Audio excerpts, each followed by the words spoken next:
How to make your LinkedIn profile private. Hey everybody, welcome back to our channel. In today's video, I'm going to guide you through the steps on how you can make your LinkedIn profile private. So make sure to watch the video till the end. Now, to make our LinkedIn profile private is very simple. All you have to do is go ahead and launch the LinkedIn application.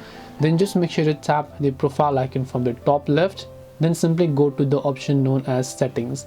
Now once we go to this option here known as settings, you'll find these options where you'll find the option that is visibility. So when you go to visibility option, here you can see a couple of options that you can choose to customize.